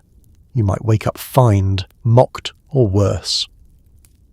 Persia's drinking games were deadly serious. Conversation was equally scripted. You couldn't blurt out whatever thought floated into your head. Speak out of turn, and you risked reprimand or punishment. Conversations flowed in order, beginning with elders or higher-ranked nobles trickling down to lesser guests. The king could interrupt, of course. His voice cut through everything. But if you tried, you'd be silenced instantly. Imagine dinner as a board meeting, with everyone terrified of saying the wrong thing. The jokes had to be carefully timed, the flattery smooth, the stories approved. One ill-chosen word could cost you land or freedom, and yet, beneath the rigidity, people still whispered their sarcasm under their breath. Even Persians couldn't sit through 3 hours of royal feasting without muttering, "Lovely stew." Shame it tastes like boiled sandal food had ritual meaning too. The first piece of bread, the first sip of wine, sometimes even the first bite of meat, was offered to the sacred fire nearby. Flames crackled in braziers around the hall, guarded by veiled priests. Even in this display of royal wealth, the cosmic rules intruded. Fire must be honoured, crumbs must not fall carelessly, and no one could blow smoke across the flame. Imagine balancing a greasy lamb chop while simultaneously making sure no fat dripped into the fire. That's pressure. Foreigners often marvelled and mocked these banquets. Herodotus described Persians as indulgent, claiming they loved wine more than water and feasted, excessively. But what he missed was the discipline beneath the indulgence. Yes, the food glittered. Yes, the wine poured. But it all followed rules, layers of ritual and rank. The Persians turned even luxury into a demonstration of order. They weren't simply eating. They were proving the empire itself was structured, from king down to crumb. The king himself embodied this system. His table was a stage, his cup a symbol of favour. If he sent you a dish from his plate, it was an honour higher than gold. To share the king's food was to share his power, his divine connection to Ahura Mazda. Imagine the trembling hands of a minor noble, receiving half a date from the king's platter, while everyone else watched with envy. To us it sounds absurd. To them it was cosmic proof that you mattered. Rules extended even to entertainment. Dancers, musicians, storytellers, all had to perform at the right moment, never distracting from the king's presence. If a lute string snapped mid-performance, it wasn't just bad luck. It could be read as an omen. Performers rehearsed obsessively. knowing one mistake could stain their reputation. You might joke today about stage fright, but in Persia, stage fright meant actual fright, the kind with guards glaring at you from behind spears. Even leaving the table had rules. You couldn't stand until dismissed. Imagine sitting uncomfortably for hours, your legs numb, bladder begging for mercy, but knowing that if you rose before the king nodded, you'd be committing an insult. Some nobles must have silently cursed their wine intake, trapped in golden halls with no relief in sight. If you've ever been stuck at a meeting that should have been an email, you've tasted a shadow of their suffering. And yet, beneath the absurdity, there was grandeur. The torches gleamed on silver platters, the wine shimmered ruby red. The music drifted like perfume through the hall. Foreign ambassadors returned home with stories of Persian banquets, tales meant to awe their own people. The king dines like a god surrounded by laws and fire. The strictness, the rituals, the order, it all made the empire feel eternal, unshakable, a feast that would never end. But of course, humans are humans. Somewhere down the hall, a noble leaned too far into his goblet and started slurring compliments. A servant dropped a platter, eyes wide with terror. A crumb escaped onto the carpet, and someone rushed to retrieve it. Rules made the feast perfect in theory, but in practice they also made it precarious, balanced on the edge of human error. And in those stumbles, laughter sometimes broke through. Quiet, hidden, but real.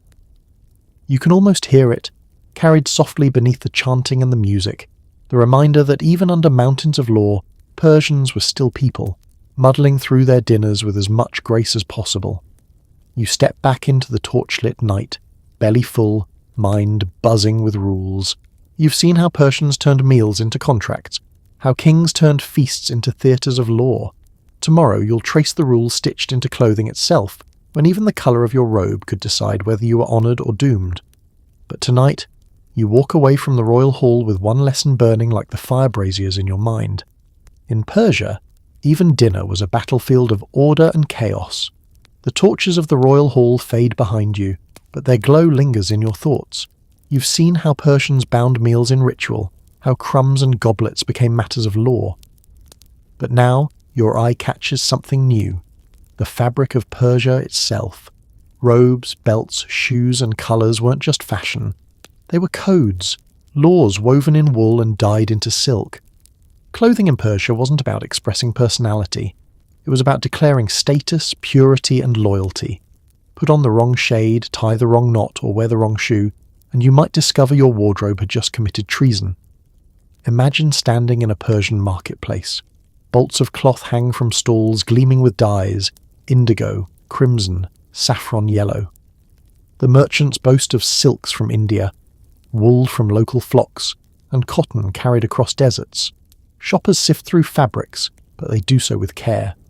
Because here, colour isn't just a choice, it's a statement. Certain hues belong to certain ranks. Royal purples and deep blues were reserved for nobility. Bright whites were favoured by priests, a mark of ritual purity. Ordinary folk wore earth tones, browns, greys, undyed wool. Slip into the wrong shade, and you weren't just overdressed. You were disrespectful, even suspicious. Think of it as the original dress code, except instead of a stern HR email, you risked lashes. The Magi had strict opinions about belts too. Belts weren't accessories, they were sacred. The kushti, a woven cord tied around the waist, marked Zoroastrian believers. To tie it properly with prayers muttered at each knot was to bind yourself to truth, Asher. Forget to wear it? That was negligence against the faith. Tie it sloppily? That was almost mockery. Imagine waking late, rushing out the door only to realise halfway through the market that your belt prayers were crooked. Suddenly you're not just late, you're cosmically compromised. Shoes carried rules as well. You couldn't step into a fire temple with shoes on, lest you drag impurity inside. Sandals had to be removed, feet washed, and only then could you approach. It was practical, keeping dirt away, but also sacred. Shoes symbolised contact with earth, and earth carried its own dangers of pollution. So every temple doorway was a bottleneck of people fumbling with straps, muttering prayers, and hoping no one noticed their socks had holes. If you've ever tripped while removing shoes at a friend's house, multiply the embarrassment by infinity, and you've got Persian temple etiquette. Head coverings too told stories. Nobles wore tall, elaborate hats, sometimes stiffened with felt or adorned with jewels. Soldiers sported pointed caps or helmets signalling their division. Farmers tied simple cloths to keep the sun off. But priests? Their veils hung before their mouths, guarding the sacred fire from contamination. If you dared walk unveiled into a temple, your breath could be accused of treason. Imagine a priest glaring at you and whispering, "Cover your mouth, you pollutant," before ushering you back outside. And then there were the robes themselves. Persians loved flowing garments, wide sleeves, and trousers beneath, a style practical for riding horses across vast plains. But even these had rules. Wearing robes too long or ostentatious for your rank was arrogance. Wearing them too short was negligence. Every fold of cloth broadcast your place in society. The king's robes glittered with embroidery and gold threads, while a farmer's robe might be patched with goat hide. Yet both were bound by rules. The king couldn't appear shabby, and the farmer couldn't appear too grand. Think of it as Persia's unspoken uniform policy, enforced not by schoolteachers but by priests and guards. Colours often carried symbolic weight. White represented purity and truth, red, vitality and strength. Black was associated with mourning or, in some contexts, pollution. To wear black casually might earn frowns, as if you were parading sorrow without cause. Yellow, linked with fire and light, was auspicious. But again, context mattered. A noble's yellow robe gleamed like sunlight. A villager's yellow cloth might be seen as presumptuous. In Persia, your colour palette could flatter you, or flatten you under suspicion. Even fabric origin mattered. Some textiles were considered ritually clean, others not. Cloth woven in certain conditions, polluted by contact with corpses spun by women considered ritually unclean at the time, was forbidden. Imagine tailors nervously explaining, "I promise, no one impure touched this linen." It turned fashion into detective work, tracing every thread back to its source. Suddenly, "Who made your dress?" wasn't gossip. It was legal inquiry. At court, clothing could be political dynamite. Ambassadors were scrutinized for their attire. A Greek envoy arriving in a shabby tunic might be interpreted as insult. One wearing ostentatious robes might be mocked as trying too hard. The safest bet was careful moderation, but even then, whispers followed. The Persians read clothes the way we read resumes. Every stitch mattered, and of course humour seeped in. Imagine a noble arriving to a feast in slightly too bright purple, only for others to snicker. He thinks he's the king. Or villagers teasing each other, "Don't tie your belt crooked, or the demons will sneak through the gap." These jokes helped lighten the burden of living in a society where your socks, robe, length and belt knots all carried eternal significance. The rules also crept into punishments. Someone caught in false clothing, dressed above their station, or wearing garments made impure, could be fined, shamed, or even flogged. Imagine being beaten not for theft or treason, but for daring to wear embroidered cuffs above your pay grade. It sounds absurd, yet in Persia, clothing wasn't frivolous. It was identity, loyalty, law. To break those codes was to crack the order of the empire itself. The king naturally used clothing to enforce hierarchy. He bestowed robes, belts and shoes as gifts. Receiving a royal garment was an honour, marking you as favoured. But losing it, selling it, or wearing it improperly, that could be your downfall. Imagine the paranoia. Don't spill wine on that robe, it was given by the king. Laundry in Persia wasn't just chores, it was survival strategy. Even funerals had dress codes. Mourners wore specific colours, tied their belts in prescribed ways, and avoided certain fabrics. To dress wrongly at a funeral was to insult both the dead and the cosmic balance. One misstep, and whispers would haunt you. He wore red to a funeral. Probably cursed fashion police, Persian edition.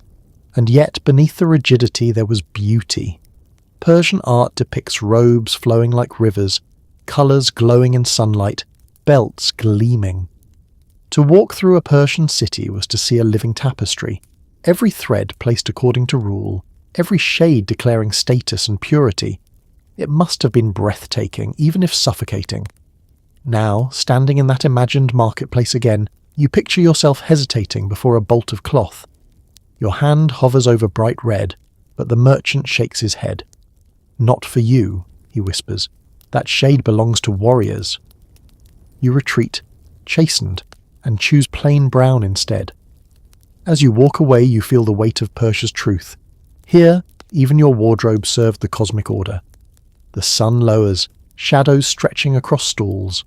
Tomorrow, soldiers will march past in uniform, their lives governed by rules even stricter. But tonight, as you fold your robe carefully, you marvel at how Persians turned fabric into law, colour into loyalty, and clothing into a mirror of the empire itself. The market stalls close, fabrics fold into shadow, and you hear another sound rolling through the streets. The tramp of sandals, the rattle of spears, the murmur of commands barked in clipped syllables. Soldiers march past you in lines, dust swirling at their heels, eyes fixed forward. You've stepped into another Persian world of rules. This time, the army, where discipline wasn't just expected, it was life itself. To serve in the king's forces meant surrendering to a code so rigid that even silence could be punished, and loyalty had to be proven in sweat, scars, and sometimes absurd obedience. The Persian military was vast, drawing men from every corner of the empire. Medes, Persians, Elamites, Egyptians, Indians, even Greeks forced into service. The king commanded them all, but behind the grand vision of endless ranks lay strict rules that governed soldiers' daily lives. A Persian warrior didn't wake when he liked, eat what he wanted, or march at his own pace. His body and mind belonged to the empire, wrapped tight in a net of commands. Take silence, for instance. In camp, noise was regulated like breath near a sacred flame. Orders had to be given clearly, repeated by officers, and followed without question. Idle chatter during drills? Punishable. Complaining about food? Dangerous. Mocking a commander? Suicidal. Imagine a camp of thousands hushed except for the rhythm of marching feet and the crack of whips. Soldiers weren't just trained to fight. They were trained to hold their tongues. If you've ever sat through a work meeting where no one dares speak, amplify that by spears and lashings, and you're close to the Persian barracks. Obedience was absolute. When the king commanded, the army obeyed, even if the order was strange, brutal, or nonsensical. Greek accounts describe Persian soldiers carrying boats over mountains or building bridges of ships at the king's word. Complaining wasn't an option. Hesitation meant flogging, or worse, execution. The rules didn't just create soldiers. They created instruments of will. You weren't a man with thoughts. You were a cog in the empire's machine. Training itself was harsh, starting in youth.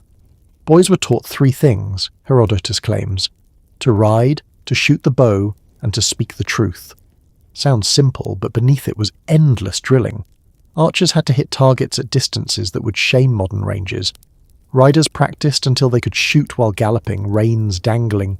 And speaking the truth wasn't moral advice. It was training in loyalty. Never question the empire's laws, never lie to your commanders, never defect. Truth was weaponized into obedience. Rules governed provisions too. Soldiers marched with measured rations: barley, dates, dried meat. No soldier ate before his commander. No soldier drank until water was shared equally. Imagine standing at a riverbank after days of desert marching, parched to your bones, but waiting while your officer sips first.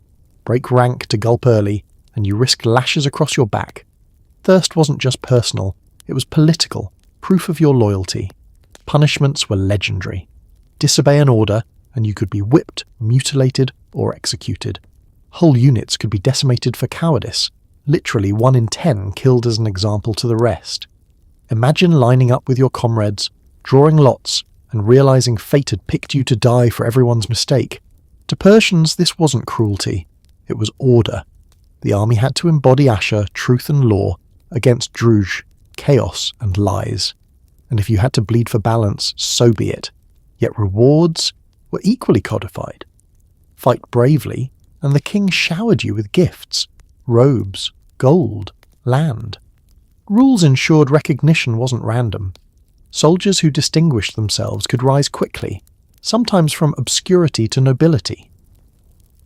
Picture a farmer's son standing proud at court, robe glittering, because he obeyed the code in battle. The carrot balanced the stick, and both were bound tightly by law. Even appearance was regulated. Soldiers wore uniforms specific to their people, but standardized enough to form unity. Median tunics, Persian trousers, Scythian pointed hats. The king's army was a parade of diversity bound by rule.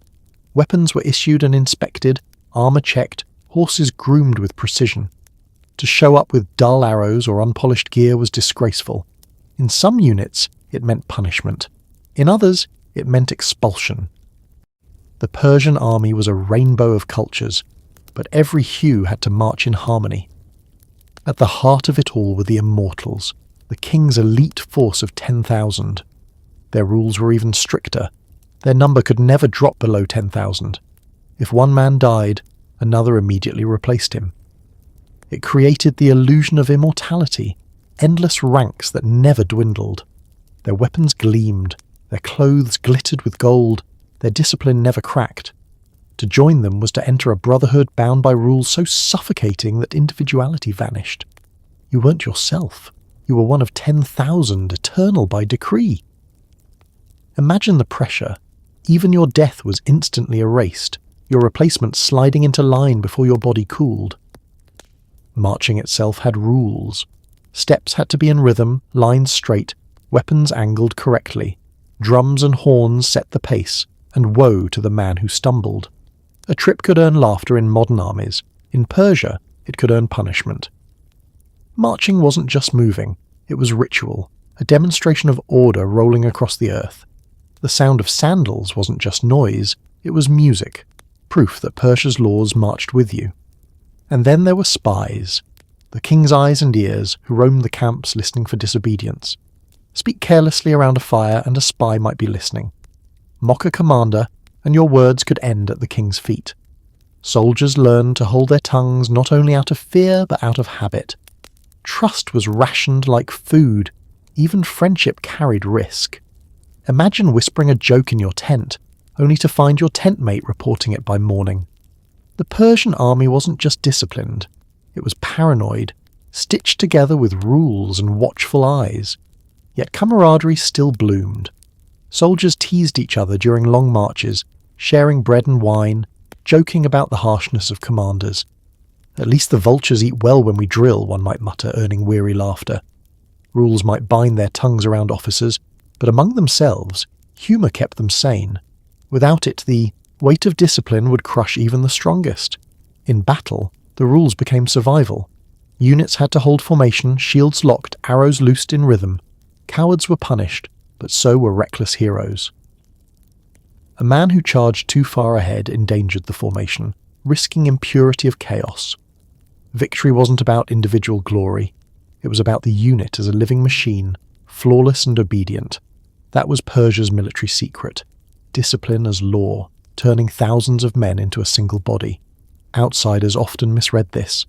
Greeks mocked Persian soldiers as slaves to their king, lacking courage. But what they saw as weakness was actually structure. Persians weren't free to break ranks because their empire didn't survive on freedom, it survived on rules, and when those rules held, the Persian army swept across continents like fire. Now you stand at the edge of the camp, watching fires burn in neat rows, soldiers eating in silence, officers pacing between tents. The rules weigh heavy, suffocating yet also strangely awe-inspiring. This isn't chaos, it's order sculpted into flesh. Every man knows his place, every act measured, every breath accounted for. And you realize as the drums begin again and the soldiers rise in perfect rhythm, that Persia's power didn't come from gold or numbers alone. It came from rules, strange, suffocating, sometimes absurd but binding. Rules that turned bread into ritual, families into contracts, clothes into symbols and soldiers into machines of loyalty. Rules that, for all their weight, kept an empire stretching from the Aegean to the Indus marching forward, steady as the heartbeat of Ahura Mazda himself. The march fades into night, leaving you with silence and the knowledge that tomorrow you'll follow the rules of roads and travel, where even inns and checkpoints were bound by law. But tonight, you lie back on the dusty ground, staring at the stars, hearing the echo of sandals in your dreams. The sound of marching fades behind you, replaced by the creak of wagon wheels and the clatter of hooves on packed dirt. You've stepped onto the royal road, that long artery stretching across Persia's vast empire, from Sardis in the west all the way to Susa and Persepolis in the heartland. It's a marvel of engineering, but also a marvel of rules. Travel in Persia wasn't freewheeling adventure. It was heavily supervised, measured, and watched. Inns, checkpoints, tolls, and couriers turned the road into something both miraculous and suffocating. Imagine the world's first highway system, but every mile patrolled by officials ready to demand your papers. The Royal Road ran for nearly 1,700 miles, dotted with stations every day's ride or so. These stations weren't just rest stops. They were fortresses of order. Travellers couldn't simply wander in. You had to present yourself, declare your business, and sometimes even prove you had permission to be on the road at all. Merchants carried stamped documents sealed with clay, identifying their wares and their origin. Soldiers had priority, couriers even more. Ordinary people trudged along nervously, praying no official found fault in their answers. Think TSA checkpoints, but stretched across deserts and mountains, and with lashings instead of flight delays. At each inn, Persians called them caravanserais, rules governed your stay. You couldn't just plop down and eat wherever you liked. Spaces were divided. Nobles in inner rooms, commoners outside, animals tethered at designated posts. Food was rationed according to payment and rank, and you had to keep your fire under control. Sparks weren't allowed to spread lest they threatened the sacred element itself. Imagine a weary traveller, desperate for warmth, being scolded because his cooking fire smoked too heavily. Rules didn't sleep, even on the road. Tolls were another constant. Passing through certain stretches meant paying silver, grain, or goods to officials. These weren't optional fees, they were law. Try to sneak past and guards would haul you back. Worse, your name could be reported up the chain to the king's court, branding you as unreliable. Merchants grumbled but obeyed, because the royal road made trade faster and safer than anywhere else. You could travel from one end of the empire to the other in mere weeks, so long as you played by the rules.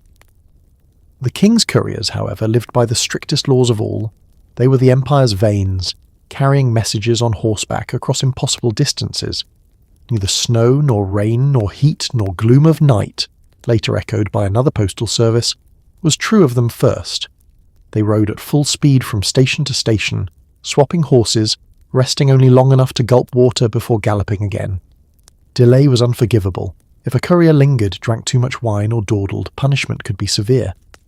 In some tales, a late courier lost not just his job, but his life. Imagine the pressure. Gallop until your bones shake, knowing your entire existence hangs on delivering a scroll intact. Travellers too were watched. Spies, the king's eyes and ears, patrolled the road, listening at inns, questioning merchants. If someone spread rumours against the king, or failed to show proper respect, it might be reported. A joke at the wrong moment could land you in chains. Imagine sipping watered wine by the fire, muttering a complaint about taxes, only to have your neighbour nod thoughtfully and whisper it to officials by morning. The road was open, yes, but also a snare. Animals faced regulation too. Pack beasts couldn't wander into fields lest they trample crops. Horses had to be stabled in designated places. Sick animals weren't allowed near stations for fear of spreading impurity. Even your donkey could earn you a fine if it brayed too close to a sacred fire or fouled the road. Picture arguing with an official. It wasn't me, it was the donkey, and still paying silver for your beast's lack of manners. Foreigners faced stricter scrutiny. Ambassadors were escorted, monitored, their movements logged. Merchants from outside Persia often had to travel with local guides approved by officials. Stray too far from the main road, and you risked being accused of spying or smuggling. To Persians, the empire's veins had to stay pure, free of disorder. The royal road wasn't just geography, it was ideology paved into dirt. Yet, there was wonder too. Imagine riding smoothly along a road so well kept that wagons hardly rattled. Bridges spanning rivers sturdily, guards posted to ward off bandits. Compared to the chaos of other regions, Persia's roads felt miraculous. You could cross an empire without being robbed, fed at regular stations, sheltered at night. All it cost was obedience, rules in exchange for safety. To many, it was worth it. Meals at stations carried their own codes. Food was simple: bread, lentils, sometimes goat stew. Nobles received better portions, merchants plain fare, soldiers hearty rations. Wine was carefully measured. Too much and you risked rowdiness, an insult to the sacred order. Too little and you complained, but softly lest officials overhear. Even laughter had to be subdued, controlled, respectful of others. Imagine a tavern where every chuckle is weighed, every toast supervised. It was equal parts inn and court. Stories must have spread along those roads, jokes about officials with endless scrolls, songs about couriers collapsing in dust, tales of nobles fined for their horses eating temple grass. Rules spark rebellion in humour, and you can almost hear the mutters of weary travellers. The road is shorter than the scroll of its laws.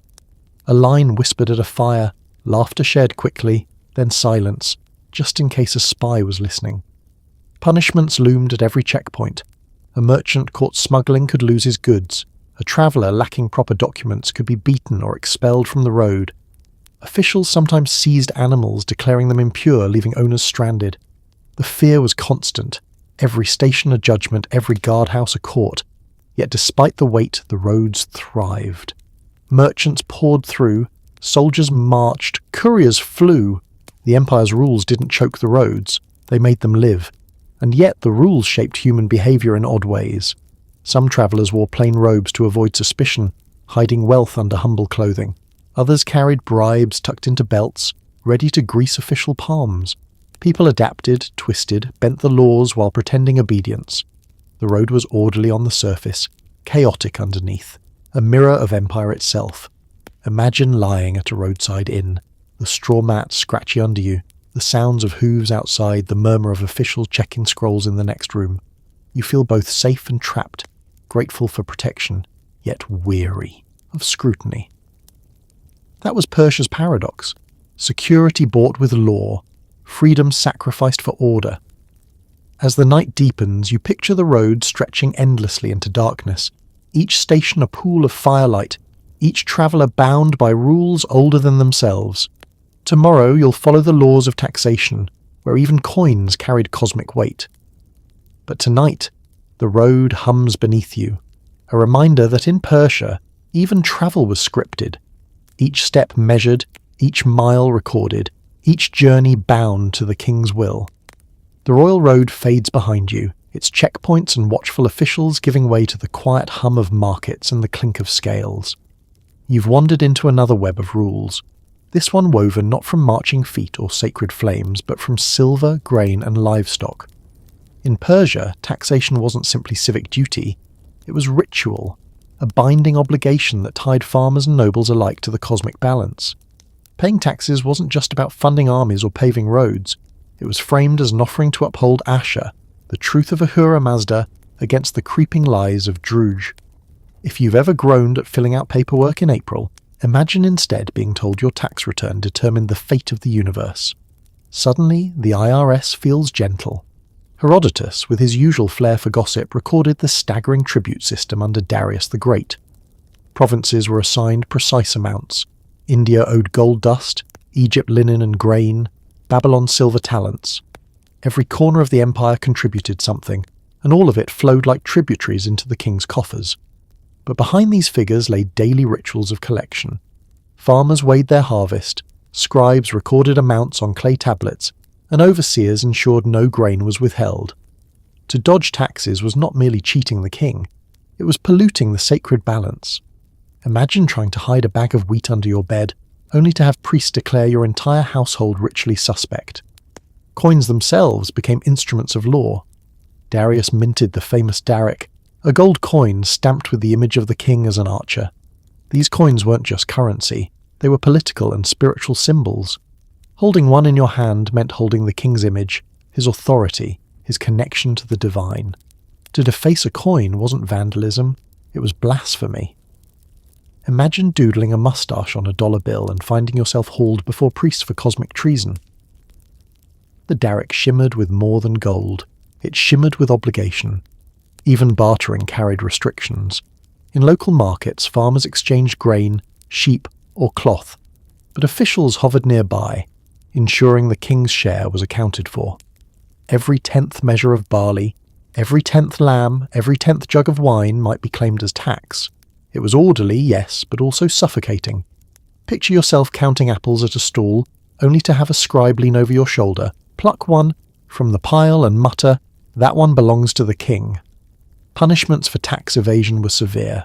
Records describe fines, lashings, even enslavement for those who withheld tribute.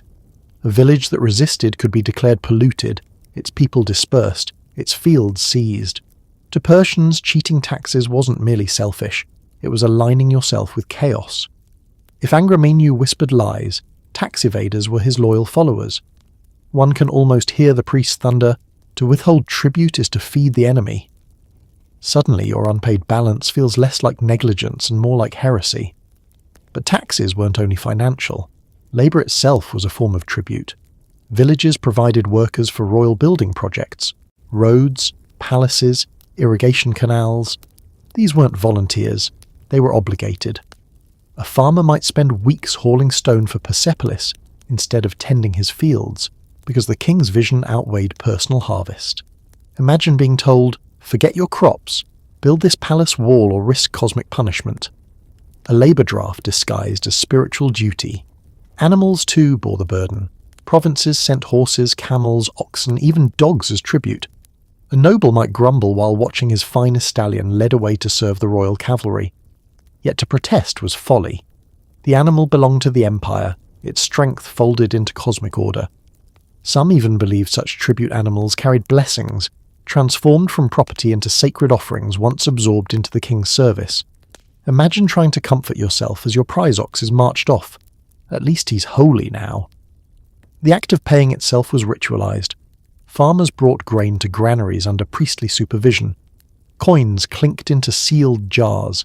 Animals were tallied, their names, or descriptions, inscribed onto tablets. Every transaction was witnessed, recorded, bound by oaths. You didn't just hand over silver, you spoke words of truth, affirming loyalty to king and god alike. To lie in this moment wasn't simply fraud, it was inviting divine wrath. Imagine today's tax office staffed not by weary clerks but by priests chanting hymns as they stamp your return. Terrifying, but efficient.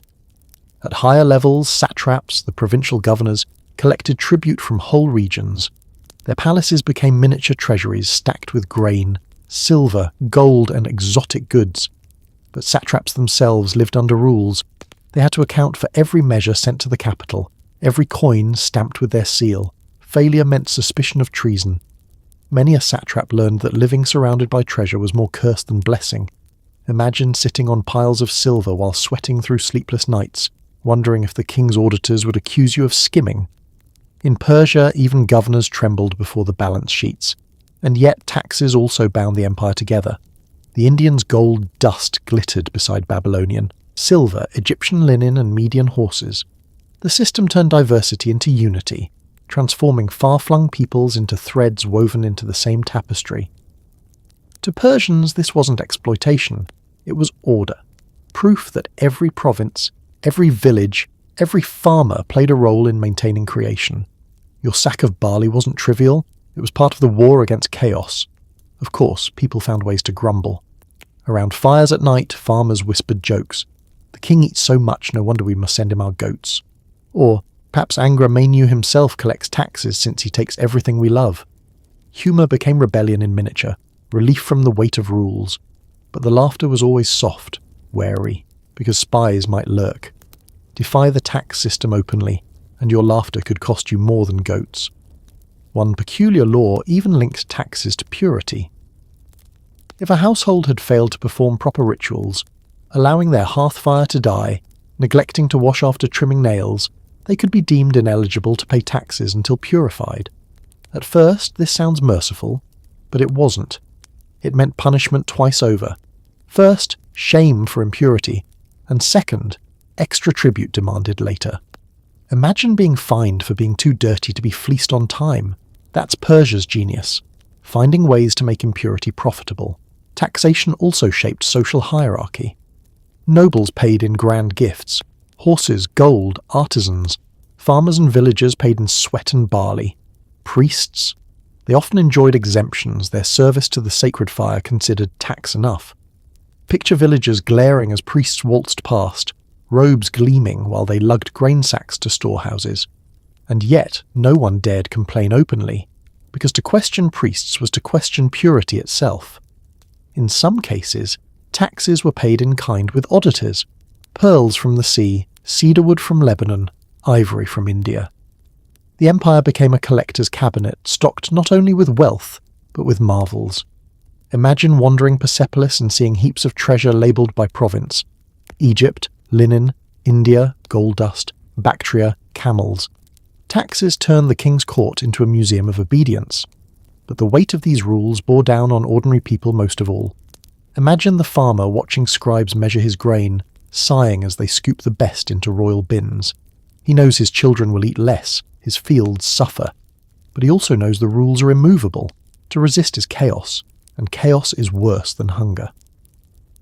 So he bows, hands over the barley, mutters prayers to Ahura Mazda, and trudges home. That was Persia. Obedience pressed into every pocket, every field, every sigh. And yet, as you walk through the market, past scribes tallying coins and priests chanting over jars of silver, you can't help but marvel at the system's endurance. It wasn't fair, it wasn't gentle, but it worked. It fed armies, paved roads, built palaces, kept order across lands so vast they spanned seas and deserts. The rules, strange and suffocating as they were, stitched together an empire that glittered like no other. Night falls, and the market closes. The scribes seal their tablets, priests extinguish torches, and merchants tuck their coins away. Tomorrow you'll step into the hush of the royal court itself, where silence is law and words can kill. But tonight, as the clink of coins fades into the dark, you realize, in Persia, even taxes weren't just economics. They were cosmic obedience, silver poured into the balance of eternity. The desert night wraps around you again, softer now, like a cloak of velvet stretched beneath the stars. You followed Persian rules across fire and water, through marriages and markets, along royal roads and banquet halls. You've seen crumbs judged like crimes, hair trimmings treated like weapons, and dogs invited to funerals as spiritual bodyguards. And now, at the edge of this long journey, you sit quietly, listening to the silence. This is where the rules themselves begin to fade into whispers, where Persians lived not only under the grand edicts of kings and priests, but also under the countless little taboos and omens that filled their ordinary days. Rules so small, so strange, that you could almost miss them, but together they pressed on Persians as heavily as armies or taxes. Take animals, for example. You might think of cats, dogs, or cattle as companions or tools, but in Persia they were bound by law. Dogs, especially, were sacred, creatures praised for their loyalty, protectors against evil. To harm a dog was punishable, sometimes as severely as harming a human. Let a dog starve, and you risked lashes. Kill one without cause, and you might be fined a whole ox or flogged in public. But snakes, ants, and scorpions were declared creatures of the lie, allies of Angra Mainyu. Killing them was not just allowed, it was righteous. Children grew up with lessons like, feed the dog, but crush the ant. Imagine the confusion. Your pet terrier treated like royalty, while you're applauded for stomping on insects at the doorstep. Dreams carried their own rules. To Persians, dreams weren't idle fantasies. They were omens, coded messages from the unseen world. A dream of running water might mean purity, blessings ahead. A dream of snakes could mean corruption creeping near. Priests interpreted dreams like lawyers reading contracts, pulling meaning from every symbol. Imagine waking sweaty from a nightmare and rushing to tell a magus, who would frown and say, "That crumb you dropped yesterday, yes, this is what comes of it." The rule was simple: dreams mattered, and ignoring them meant missing warnings from the gods. Even sounds and gestures were bound by etiquette. Sneezing, as you've seen, was dangerous near fire, but it also had layers of meaning elsewhere. A sneeze at the wrong time during a conversation could stop plans cold. Some thought it was a sign the gods were displeased, others that truth had just been spoken. So if you sneezed while someone declared, "This journey will succeed," you either reassured everyone or doomed the expedition. Imagine the awkward silence afterward, everyone staring at you, waiting to see if you'd sneeze again to clarify. The handling of shadows and reflections carried taboos too. Some believed letting your shadow fall across sacred flames was a pollution. Reflections in water were fragile, too easily tainted by impurity. If you leaned too close to a stream, letting your reflection ripple into distortion, people might whisper. It wasn't vanity, it was spiritual caution. Your shadow and reflection were extensions of your soul. Mistreat them, and you mistreated yourself. Everyday chores carried rules. Spinning wool required prayers, lest the thread carry impurity. Baking bread had steps set by custom, each motion a ritual in miniature. Even sweeping floors had regulations. Sweepings couldn't be tossed into fire or water, only buried or carried away. Imagine the exhaustion of constant calculation. Where does this crumb belong? Where must this dust go? How many prayers before I knead this dough? Life itself was a maze of tiny rituals. And yet, Persians found ways to weave humour through it. Jokes about people who forgot their belt prayers, stories about farmers fined for dogs stealing their taxes, quips about neighbours whose shadows insulted the sacred fire. You can almost hear the laughter in dusty courtyards, laughter that softened the rules into something livable. Without humour, the weight would crush them. With humour, the rules became not only bearable but shared, binding communities together in the ridiculousness of it all. But even with laughter, the rules were heavy. A Persian woke each morning not to freedom but to vigilance. Was the hearth fire alive? Were the children washed? Were the animals fed properly? Were yesterday's clippings buried? Did dreams foretell trouble? Was the bread baked with the right prayers? Was water approached with reverence? Every act, every gesture, every sigh was folded into the cosmic war between truth and lies. Imagine living your entire life with the sense that you stood on a battlefield invisible to most, where your weapons were crumbs, nails, shadows, and prayers. And yet somehow there's comfort in that. Because if every act matters, then so do you. If a single sneeze can ripple the universe, then brushing a crumb from the floor can also uphold it. Persians lived with the burden, but also the reassurance that their lives carried weight. The smallest things, lighting a fire, feeding a dog, washing a hand, were not empty. They were eternal. Now the desert air grows cooler, the stars sharper above you. You feel the rhythm of Persian life settle around you like a second skin. The rules were endless, yes, but they gave shape to existence. They turned chaos into order, fear into ritual, life into meaning. Even as they bound Persians tight, they also told them, you belong, you matter, you are part of this cosmic struggle, and here, at the end of this long, strange journey, your shoulders soften. The rules of Persia slip away from you like sand through fingers, leaving behind only stillness. You don't need to guard crumbs, wash clippings, or recite prayers. You don't need to worry about offending fire or water. You don't need to fear the sneeze that will shatter creation. Tonight, those rules are not yours to carry. The stars blink like slow embers. The night air brushes against your cheek. Imagine lying back on a woven mat, the fire crackling nearby, smoke curling gently into the sky. Villagers settle into silence. Priests murmur their last prayers. Dogs curl at the edges of courtyards, guarding against unseen spirits. The empire sleeps, bound by rules, but you drift free. Let the pace slow. Let sentences stretch, longer, softer, like the pull of drowsiness tugging at your thoughts. The fire glows warm, shadows flicker on mud brick walls, and the desert hums low and steady. All the strangeness, the nails, the towers, the sacred urine, the crumbs, dissolves into distance. What remains is quiet. What remains is peace. Breathe deeper. Shoulders loosen. The weight of Persian law lifts from you, leaving only the hush of history, gentle as sand under your hand. The road has ended. The rules are behind you. You are safe now, wrapped not in law, but in stillness, here in this story's slow exhale. Rest, because the journey has been long. Rest, because the stars keep their watch. Rest, because even in ancient Persia, beneath all the laws and punishments, the night was always soft enough to cradle the weary. And as your eyes close, the last words whisper like a lullaby. You are free, you are safe, you are home in the quiet.